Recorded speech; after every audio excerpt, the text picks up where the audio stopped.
Hello guys and welcome back to my channel. आज हम इस वीडियो में माइक्रो इकोनॉमिक्स का हमारा तीसरा चैप्टर शुरू करने जा रहे हैं, जिस चैप्टर का नाम है consumer equilibrium indifference curve analysis. तो हम इस चैप्टर में आगे बढ़ेंगे तो उससे पहले हमें कुछ टर्म्स का मतलब पता होना चाहिए, जैसे who is a consumer. Consumer एक ऐसा पर्सन है जो गुड्स या सर्विसेज को कंज्यूम करता है अपने पर्सनल लेवल ऑफ सेटिस्फैक्शन के लिए।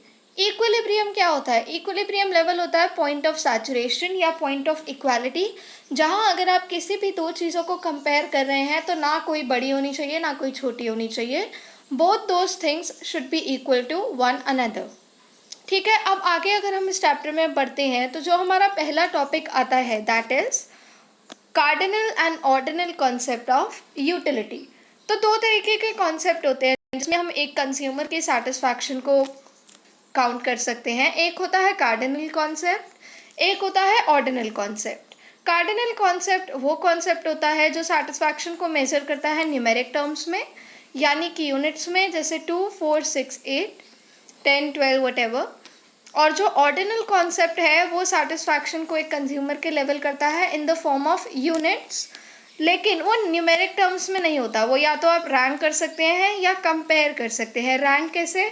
रोमन नंबर्स में लाइक यू रैंक I1 को लिखते हैं, उस तरीके से आप उसे रैंक कर सकते हैं, या फिर आप उसको कंपेयर कर सकते हैं जैसे हाई, लो, मीडियम, वेरी लो, इस तरीके से। जैसे ऑनलाइन वेबसाइट्स में प्राइस का दिखाते हैं ना, high to low, low to high, उस तरीके से आप इसे कंपेयर कर सकते हैं। अगला टॉपिक जो हमारा इस चैप्टर में आ रहा है that is what do you mean by indifference set.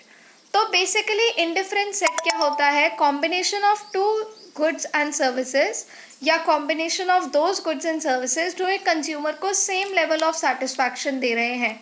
जैसे मैं अगर मैंगो भी खा रही हूँ और मैं अगर कोई फ्रूटी भी पी रही हूँ, that is also a mango drink. तो जब मैं मैंगो खा रही हूँ और जब मैं फ्रूटी ड्रिंक पी रही हूँ तो उन दोनों से मुझे सेम सेटिस्फैक्शन मिल रहा है। ऐसा नहीं है कि मैंगो से मुझे ज़्यादा अच्छा लग रहा है कि वाह ये तो बहुत टेस्टी है पर फ्रूटी उतनी अच्छी नहीं है, बट ऐसा नहीं है। तो अगर मैं मैंगो और फ्रूटी को कंज्यूम कर रही हूँ, दोनों मैंगो से बनी चीज़ें हैं, एक एक्चुअल मैंगो है और एक मैंगो से बनी हुई है, और दोनों ही मुझे सेम लेवल ऑफ सेटिस्फैक्शन दे रही हैं, तो उन कॉम्बिनेशन ऑफ गुड्स को कहा जाता है इंडिफरेंस सेट। अब इंडिफरेंस कर्व क्या है? हमें पता है इंडिफरेंस सेट क्या है, ठीक है। तो उसी को अगर हम एक ग्राफ में रिप्रेजेंट करके दिखा दें, उसको बोल देंगे indifference curve. So indifference curve is a diagrammatic representation of indifference set. अब अगर आप इसके डायग्राम को देखें तो आप देखेंगे कि दोनों गुड्स हैं और वो सेम लेवल ऑफ सेटिस्फैक्शन दे रहे हैं कंज्यूमर को, तो हम उसके डायग्राम को इस तरीके से रिप्रेजेंट करते हैं, दैट इज इंडिफरेंस कर्व। अब जो हमारा लास्ट अभी टॉपिक आता है इस वीडियो के लिए इस चैप्टर में दैट इज इंडिफरेंस मैप। तो इंडिफरेंस मैप क्या होता है? हमें पता है आईसी क्या है, graphical representation of indifference set, और इंडिफरेंस मैप होता है combination of multiple IC curves या set of different IC curves. तो अगर एक ही डायग्राम में आप 4 इंडिफरेंस कर्व बना देंगे या 5 बना देंगे, 3 बना देंगे, तो that is to be said as indifference map. So आज की वीडियो में बस इतना ही। अगर आपको वीडियो थोड़ी सी भी यूजफुल लगी हो so don't forget to like, share and subscribe, and for regular updates don't forget to press the bell icon. Thank you.